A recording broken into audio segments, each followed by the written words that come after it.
welcome back, everybody. This is your Feel Good Breakfast Show right here on SABC3. It is Tuesday, and it is time for our Health Tuesday talk this morning. And as we know, the coronavirus will not cause serious problems for most people, but there are certainly groups of people at higher risk for serious complications, such as those with cancer. Now, World Cancer Day will be commemorated this Thursday, the 4th of February, and this day raises awareness of the global impact of cancer and also increases the understanding of prevention, detection, treatment and care. Now, specialist surgeon Dr. Justus Apffelstaedt is here to discuss cancer during the COVID-19 pandemic. And of course, if you have any questions about cancer during the COVID-19 pandemic, you can, please call us.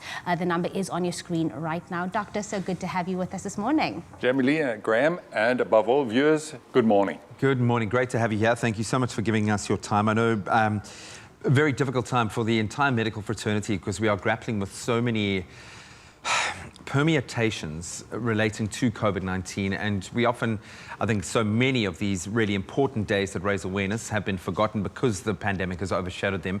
But World Cancer Day is coming.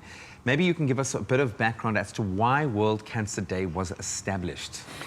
There's still too little awareness about cancer in all its forms out there, and what we also must say that cancer is becoming more and more treatable, in many cases due to early detection, even curable. So it's not a disease that should be neglected. When you have symptoms, you should see your doctor and have the problem seen to. Awareness and information is key, yeah. Yeah, and that should happen also during the COVID-19 epidemic, I must emphasize that. Yeah, I'm so glad that we bring this up because it's all about the awareness and early detection. Like you said, it is treatable. But with regards to this year, the Thursday, the 4th of Feb, what is the theme for World Cancer Day? Once again, it's awareness, early detection, even in times of COVID. And I want to illustrate this a little bit. If we have a look at my special field of interest, which is breast cancer, if a woman decides for fear of becoming infected in a hospital environment not to go and have attended to a lump that she feels in her breast, then we get what we call stage migration. The cancer advances. And if you neglect breast cancer for something like 6 months, which I've seen in practice quite often, then you migrate one stage higher. That means, for example, if you migrate from stage 1 to stage 2, and even with best treatment, you will decrease your long-term survival over 5 years by about 6%, and even longer to 10 years by even more. Wow. Let's put that into relation. Your chances of dying of a COVID-19 infection, just a thumbsuck, is about 0.6%. So this represents a 10 times higher mortality that you're suffering because you're neglecting your cancer. It is even more for more advanced stages of cancer. Migration from stage 2 to stage 3 increases by the factor of 20 to 30 times higher mortality. Wow. And it's amazing that information and how we feel, the public perception is what is keeping people away. And very often, hospitals, the way that they are being set up now during this COVID-19 period, they're some of the safest places you can be because of what, what is being done there, the measures being taken. I've got to ask, in your field, are there certain unique risks relating to COVID-19 for those with cancer, especially breast cancer in your speciality? I want to emphasize that most of the academic hospitals here in the Western Cape and elsewhere in the country have specialized breast clinics. You will not encounter COVID patients there.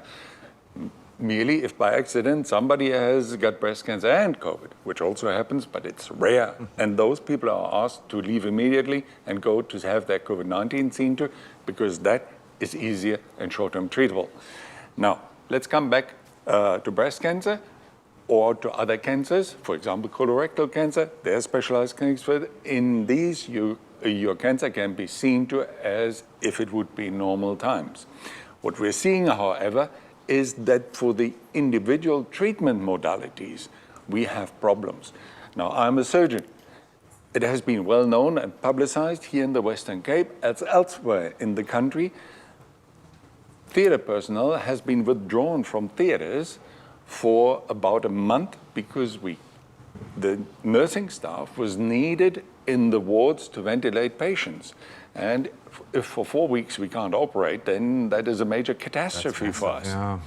Now, if you look at the other treatment modalities, radiotherapy can run through. It does not impact on COVID-19 infections.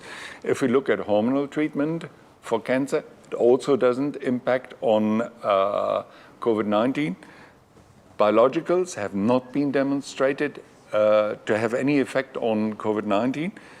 The question arises with chemotherapy, but there we recommend that our patients continue with their chemotherapy regimens because they're given for a defined benefit, which is usually by orders of magnitude bigger than the risk of a COVID-19 infection.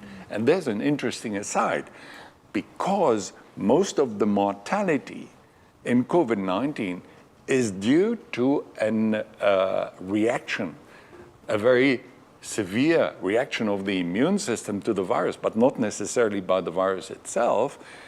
The immunosuppressive effects of chemotherapy, speculated, we don't have no data about it, might actually help the patients to get through through a COVID-19 infection. Don't take it for granted. We don't have no figures about it. But here and there we see patients with COVID-19 infections that go through chemotherapy and they're not really suffering that much. All right, the most important thing, awareness, awareness, awareness. Don't let COVID-19 or a fear of going to hospitals to receive the right kind of treatment, that first consultation that might save your life, don't let it stand in your way. The doctor is going to stay with us. If you've got any questions, you can go over to our Expresso Morning Show Facebook page or give us a call. We'll keep that number on screen. But right now, I think some beautiful sounds need to permeate this studio.